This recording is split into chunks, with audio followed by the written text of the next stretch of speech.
Đây là tổng niệm Som sfakum akan channel YouTube J'aime le partage. Channel YouTube J'aime le partage គឺមានគោលបំណងចែករំលែកចំណេះដឹងភាសាបារាំងទៅកាន់អ្នកទាំងអស់គ្នាចំពោះអ្នកទាំងអស់គ្នាដែលថ្មីទើបតែទស្សនាវីដេអូរបស់ខ្ញុំសូមអ្នកទាំងអស់គ្នាជួយចុច Subscribe ចុចសញ្ញារូបកណ្ដឹងចែករំលែកឲ្យបានច្រើនដើម្បីឲ្យបានទៅដល់អ្នកដែលគាត់ត្រូវការចង់ចេះស្វែងយល់ភាសាបារាំងវីដេអូថ្ងៃនេះគឺខ្ញុំនឹងនាំមកជូនអ្នកទាំងអស់គ្នាទាក់ទងទៅនឹង l'expression de la conséquence អូខេចឹងកាលពីវីដេអូមុនគឺយើងបាននិយាយគ្នាច្រើនទាក់ទងទៅនឹង l'expression de la cause ហើយថ្ងៃនេះគឺ l'expression de la conséquence អូខេដូច្នេះដើម្បីដោះស្រាយចម្ងល់អ្នកទាំងនេះថាអ្វីទៅជា expression de la cause អ្វីទៅជា expression de la conséquence ទៅនេះសូមទស្សនាជាមួយខ្ញុំណារហូតដល់ទីបញ្ចប់អូខេយើងទស្សនាទាំងនេះ l'expression de la conséquence ជាយើងដឹងហើយ conséquence អង់គ្លេសយើងអាចនិយាយថា consequences អូខេ utilisation indiquer le résultat d'un fait ou d'une action សូមណា indiquer le résultat d'un fait ou d'une action ចឹងកាលណាយើងប្រើ l'expression de la conséquence គឺដើម្បីយើងឲ្យបង្ហាញអំពីលទ្ធផលណាលទ្ធផលនៃហេតុការណ៍អ្វីមួយឬក៏លទ្ធផលនៃសកម្មភាពអ្វីមួយដូច្នេះគឺយើងប្រើ l'expression de la conséquence អូខេចំណុចទី2គឺយើងនឹងស្វែងយល់អំពី forme et structure forme structure សំណងប្រយោគនៅក្នុង clear ហើយទម្រង់របស់វាណាអូខេពាក្យទី1គឺខ្ញុំចង់អ្នកទាំងនេះស្វែងយល់អំពី donc ហើយយើងឧស្សាហ៍ប្រើមែនតើ donc alors donc អូខេ alors par conséquence អូខេចឹងពាក្យទាំង3ហ្នឹងគឺអ្វីដែលយើងនិយមប្រើជាងគេគឺ donc donc អូខេសូមអានថា donc អាសំឡេងចុងក្រោយហ្នឹងគឺសេសំឡេងកអូខេ donc donc អូខេកុំថា donc ទៅទេ donc អូខេ alors par conséquence អូខេអានេះដកឃ្លាគ្នាណាតោះនេះ par conséquence អញ្ចឹងl'expression ទាំង3ហ្នឹងសំនួនវោ50ទាំង3ហ្នឹងគឺនិយាយអំពីលទ្ធផលណាតោះនេះ annonce une conséquence អូខេបង្ហាញអំពីលទ្ធផលអ្វីមួយសូមឧទាហរណ៍នៅក្នុង clear ខាងក្រោមនេះ il a plu toute la journée alors je suis resté chez moi ម្ដងទៀត il a plu toute la journée alors je suis resté chez moi ចឹងនៅក្នុង clear នេះអ្នកต้องឃើញពាក្យថា alors អូខេ alors alors គឺជា expression de la conséquence កន្លែងនេះ clear នេះមានន័យថាអញ្ចឹង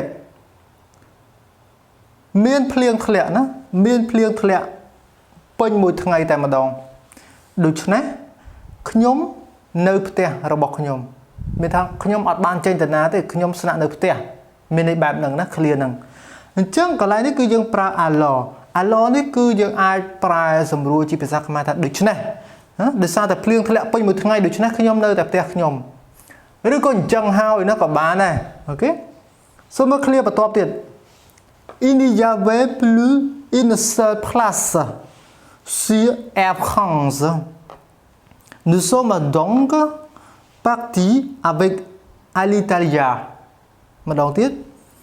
il n'y avait plus une seule place sur Air France nous sommes donc partis avec Alitalia មានន័យថាអត់មានសល់កន្លែងមួយទេណាអត់មានសល់កន្លែងមួយទេនៅអាកាសចរឬក៏យន្តហោះ Air France នេះ nous sommes donc partis avec Alitalia ណាដូច្នេះអូខេបងប្អូនដូច្នេះពួកយើងបានចេញដំណើរជាមួយនឹង Alitalia ចឹង Alitalia នេះអាចជាក្រុមហ៊ុនអាកាសចរអីគេផ្សេងអញ្ចឹងទៅបងប្អូននេះដោយសារតែ Air France នេះពេញហើយអញ្ចឹងយើងមានទៅរកកន្លែងផ្សេងណារកមធ្យោបាយផ្សេងមានន័យបែបហ្នឹងអូខេទាំងអស់គ្នាអញ្ចឹង donc alors គឺមានន័យដូចតែគ្នាទេដូច្នេះអូខេអញ្ចឹងហើយអញ្ចឹងមក សូមមើលបន្តមកទៀតគឺយើងមានឧទាហរណ៍ដដែលប៉ុន្តែខ្ញុំបដូរ l'expression de la conséquence សូមមើល il n'y avait plus une seule place sur Air France par conséquent nous sommes partis avec Alitalia ម្ដងទៀត il n'y avait plus une seule place sur Air France par conséquent nous sommes partis avec Alitalia គឺដូចគ្នាណាបងប្អូនគេថានៅលើភ្នាក់ងារអាកាសចរ Air France ហ្នឹងគឺវាពេញហើយអត់មានកន្លែងទំនេរទៀតទេអូខេដូច្នេះហើយទើបពួកយើងចេញដំណើរណាឬក៏ធ្វើដំណើរជាមួយនឹង Alitalia អាចតែជាក្រុមហ៊ុនអាកាសចរដូចគ្នាចឹងមកអូខេចេះនៅក្នុងន័យនេះទាំងអស់នេះចង់ប្រើមួយណាក៏បានដែរមាន alors donc par conséquence ប៉ុន្តែសូមបញ្ជាក់បន្តិចណា3ហ្នឹងទោះបីជាមានអត្ថន័យដូចគ្នាយើងប្រើទៅមិនខុសមែនប៉ុន្តែទំនោរនៃការប្រើប្រាស់ alors គឺពេញនិយមជាងគេជាពិសេសនៅពេលដែលយើងនិយាយអូខេជាការសរសេរណាគឺនិយាយគឺប្រើ alors ច្រើនជាង donc ច្រើនជាង par conséquence ហើយបើសិនជាយើងនិយាយឲ្យផ្លូវការទៀតគឺ par conséquence នេះគឺវាត្រូវជាងណាអា3ហ្នឹងអូខេអញ្ចឹងបញ្ជាក់ទៀតថា l'expression de la conséquence គឺមិនមែនមានតែប៉ុណ្្នឹងទេសូមមើលបន្តទៀតខ្ញុំមាន si bien que plus indicatif ណាតោះនេះ si bien que plus indicatif អញ្ចឹងក៏យើងអាចបង្ហាញអំពីconséquence បានដែរនៅពេលយើងប្រើ si bien que វា si bien que plus indicatif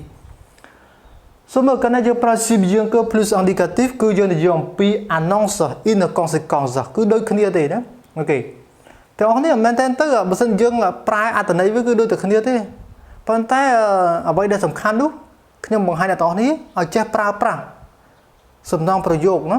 បើសិនជាយើងគិតថាន័យដូចតែគ្នាប្រើមួយណាក៏បានអញ្ចឹងប្រើតែមួយទៅវាធ្វើឲ្យការនិយាយការសរសេររបស់យើងគឺវាច្រំដែរអូខេបើសិនជាយើងប្រើតែ donc គឺវាស្ដាប់ទៅគឺវាដដែលchứយើងអាចប្រើឲ្យបានច្រើនរបៀបតាមលទ្ធភាពដែលអាចធ្វើទៅបានទៅអូខេ par conséquent alors donc si bien que អូខេchứសូមមើល il a plu toute la journée si bien que je suis resté chez moi il a plu toute la journée si bien que je suis resté chez moiតែនៅឃើញទេនៅពីក្រោយ si bien que គឺយើងបូកជាមួយ indicative តើនេះសូមបញ្ជាក់ម្ដងទៀតកាលណាយើងនិយាយតាក់ទងទៅនឹង indicative សូមកុំយល់ច្រឡំថា indicative គឺជា présent ពីតែ indicative នេះគឺជាទម្រង់គឺជាកាលណាចឹងវាអាចជា présent វាអាចជា passé composé វាអាចជា clear ទម្រង់កាលអ្វីផ្សេងៗទៀតមកមិនមែនថា l'indicative présent អូខេមិនមែនចឹងទេ indicative នេះគឺជាកាលណាគឺជាតង់ឲ្យមួយចឹងមកអញ្ចឹងវាអាចជា présent វាអាចជា passé composé អូខេចឹង clear នេះបើសិនជាអ្នកទាំងនេះមិនចង់ប្រើជាទម្រង់ passé composé ទេយើងប្រើជា présent ក៏បានដែរប៉ុន្តែឲ្យវាស៊ីគ្នាណា clear ខាងលើនេះវាជា passé composé il a plu អញ្ចឹងហើយបានជាខាងក្រោមនេះ passé composé ដែរតែបើសិនជាខាងលើនេះវាជា présent ខាងក្រោមអាចជា présent ដូចគ្នាដែរអូខេមានន័យបែបហ្នឹង OK il a plu toute la journée si bien que je suis resté chez moi មានន័យបែបហ្នឹងបន្តមកទៀតគឺយើងមានពាក្យមួយចំនួនទៀតណាដែលយើងអាចប្រើដើម្បីបង្ហាញសម្ដែងអំពី conséquence អូខេអំពីលទ្ធផលអញ្ចឹង c'est la raison pour laquelle អូខេហើយនៅ c'est pour ça que តើអ្នក3នេះគឺមានន័យដូចគ្នាណា c'est pourquoi c'est la raison pour laquelle វាជាហេតុផលអូខេ c'est pourquoi វាជាហេតុផល c'est la raison pour laquelle គឺជាហេតុផលដែរ c'est pour ça que អា3នេះ c'est pour ça que នេះគឺវា formal វាផ្លូវការមែនតើណាអូខេ c'est pour ça que ហើយមួយទៀតអ្វីដែលយើងនិយមប្រើគឺ c'est la raison pour laquelle អាហ្នឹងក៏ត្រូវដែរគឺគេនិយមប្រើដែរណាអូខេអញ្ចឹងទាំង3ហ្នឹងគឺ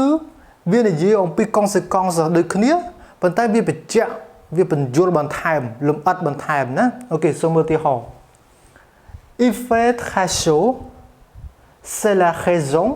pour laquelle la ville distribue de l'eau gratuitement សូមមើលម្ដងទៀត il fait très chaud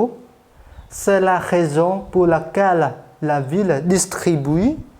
de l'eau gratuitement ដោយសារតែអាកាសធាតុវាក្តៅ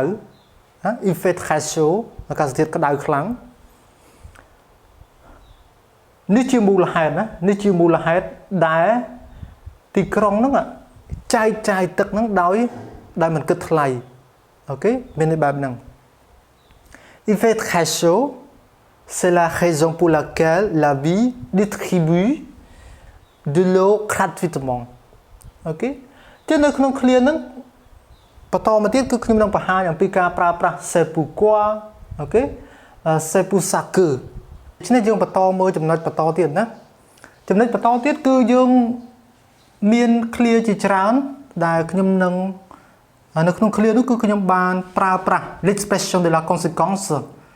ដែលខ្ញុំប្រើប្រាស់សំនួនវោហារស័ព្ទដែលនិយាយអំពីលទ្ធផលអ្វីមួយណាសូមមើល il ne supporte pas d'être enfermé c'est pourquoi il ne prend jamais l'avion il ne supporte pas d'être enfermé c'est pourquoi il ne prend jamais l'avion ឃ្លានេះមានន័យថាគាត់នឹងមិនអាចណាគាត់នឹងមិនអាចឬក៏គាត់មិនចេះនៅក្នុងកន្លែងដែលបិទជិតêtre enfermé នេះមានថាទីកន្លែងដែលបិទជិតអញ្ចឹងហើយឬក៏ដូច្នេះហើយជាហេតុផលណាយើងអាចប្រែបានច្រើនអញ្ចឹងវាជាហេតុផលដែលគាត់មិនជិះយន្តហោះទេពីព្រោះនៅក្នុងយន្តហោះជាកន្លែងបិទជិតណាយើងអាចបើកបួចបើកអីបានទេអញ្ចឹងគាត់អត់ជិះយន្តហោះហើយមានន័យបែបហ្នឹងណា c'est pourquoi ចឹងទៅនេះអាចប្រើ c'est pourquoi បានណា c'est pourquoi យើងបូកជាមួយ clear សាមញ្ញធម្មតាអញ្ចឹងមកអូខេ c'est pourquoi il ne supporte pas d'être enfermé c'est pourquoi il ne prend jamais l'avion មានន័យបែបហ្នឹងណាបន្តមកទៀត il ne supporte pas d'être enfermé c'est pour cette raison qu'il ne prend jamais l'avion អូខេចឹងយើងប្រើ c'est pourquoi ក៏បានយើងប្រើ c'est pour cette raison que ក៏បានដែរចឹង clear នេះសូមមើល il ne supporte pas d'être enfermé c'est pour cette raison qu'il ne prend jamais l'avion មានថាមានន័យដូចគ្នាណាគាត់មិនអាចគាត់មិនចេះនៅកន្លែងបិទជិតទេណាគាត់មិនចេះនៅឬក៏គាត់មិនទម្លាប់នៅកន្លែងដែលបិទជិតចឹងវាជាហេតុផលដែលគាត់នឹងមិនដែលជិះយន្តហោះតទៅសោះអូខេមានន័យបែបហ្នឹង clear បន្ទាប់ទៀតគឺយើងមាន mon réveil n'a pas sonné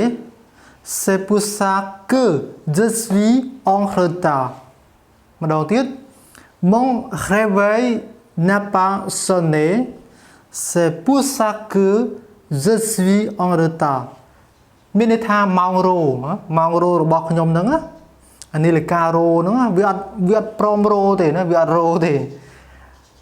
វាជាហេតុផលដែលធ្វើឲ្យខ្ញុំនឹងយឺតអូខេទៅសាលាយឺតទៅធ្វើការយឺតអីចឹងទៅមានន័យបែបហ្នឹងណាបន្តមកទៀត il a été insupportable résultat il est allé au lit sans dîner ចឹងតើអស់គ្នានៅពេលដែលយើងចង់និយាយពីហេតុផលអីមួយពីលទ្ធផលសំទោសនេះពីលទ្ធផលអីមួយតែនេះតើអស់នេះក៏អាចប្រើពាក្យថា résultat មកវិញបានដែរយើងឃើញ clear នេះ clear សាមញ្ញធម្មតាទៅហើយ résultat ចុច2មកណាអូខេ2ពាន់ il est allé au lit sans dîner អូខេគាត់ទៅដេកដោយមិនញ៉ាំអាហារពេលល្ងាចចឹងទៅមានន័យបែបហ្នឹងណាបន្តមកទៀតយើងមើល clear យើងថ្មីទៀតដែលយើងមាន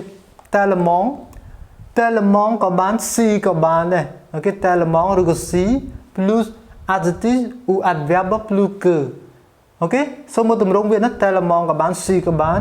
adjective ក៏បាន adverbe ក៏បាន plus que សូមមើលឧទាហរណ៍ il a fait si chaud que les piscines de la ville sont restées ouvertes jusqu'à minuit សូមមើលម្ដងទៀតIl a fait si chaud que les piscines de la ville sont restées ouvertes jusqu'à minuit មានន័យថាម៉េចមានន័យថាដោយសារតែអាកាសធាតុវាក្តៅខ្លាំងពេកវាជាហេតុផលដែលធ្វើឲ្យអាងហែលទឹកនៅទីក្រុងហ្នឹងបន្តបើកឲ្យអ្នកចូលងូតទឹកចូលហ្នឹងហែលទឹកអីហ្នឹងរហូតដល់កណ្ដាលអាត្រៀតណាកណ្ដាលយប់អីចឹងទៅអូខេមានន័យបែបហ្នឹង Sommer kháng krau với cứ như miền verbe plus tellement plus que. Sommer.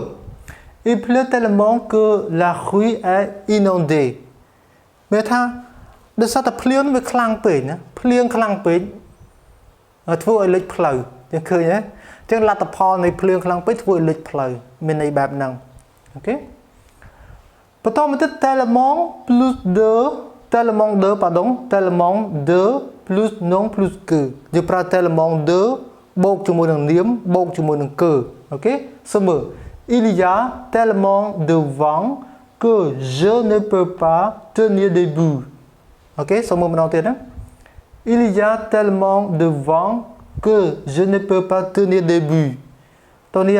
tenir deboutនេះគឺថ្មីសម្រាប់អ្នកទាំងអស់គ្នាទៀតហើយប៉ុន្តែបើសិនជាអ្នកទាំងអស់គ្នាបានទស្សនាវីដេអូខ្ញុំដែលធ្វើអំពីl'expression សំនួនវោហារស័ព្ទគឺតើអ្នកនឹងយល់ណាអញ្ចឹងខ្ញុំប្រែឲ្យទៅ Il y a tellement de vent que je ne peux pas tenir debout មានថាវាមានខ្យល់ខ្លាំងពេកអូខេខ្យល់វាខ្លាំងពេកអញ្ចឹងហើយខ្ញុំមិនអាចក្រោកឈរបានទេអញ្ចឹង tenir debout នេះគឺមានថាក្រោកឈរណាតោះទៀតក្រោកឈរខ្យល់ខ្លាំងពេកយើងដួលរហូតយើងអាចក្រោកឈរបានទេអូខេបាទទាំងអស់គ្នាណាដូច្នេះនេះគឺជាសំនួនវោហារស័ព្ទខ្លះដែលនិយាយអំពី expression de la conséquence ហើយមិនទាន់អស់ទេណាយើងមានពាក្យជាច្រើនទៀតប៉ុន្តែតើនេះសូមបញ្ជាក់ណាតើនេះពេលមើលវីដេអូនេះគឺគិតថាវាស្មុគស្មាញវាច្រើនណាប៉ុន្តែតើនេះអាចប្រើមួយណាដែលអ្នកទាំងនេះអាចសម្របបានណាប្រើមួយណាក៏បានដែរប៉ុន្តែដូចខ្ញុំបាននិយាយចឹងកាលណាយើងចេះច្រើនចឹងទៅនៅពេលដែលយើងប្រើកម្រិតរបស់យើងហ្នឹងគឺវាកើនទៅតាមនឹងដែរដូចយើងនិយាយថាកម្រិតអាងយើងប្រើ donc pourquoi parce que ចឹងទៅអូខេដល់ពេលយើងរៀនទៅមុខទៀតទៅយើងប្រើច្រើនទៅ c'est la raison pour laquelle អាហ្នឹងវាជាពាក្យដែលធ្វើឲ្យគេឃើញយើងប្រើទៅវាល្អវារីកចម្រើនយើងអត់ប្រើពាក្យដដែលចឹងទៅណាអូខេអញ្ចឹងអរគុណសម្រាប់ការទស្សនាហើយយើងជួបគ្នាវីដេអូក្រោយទៀត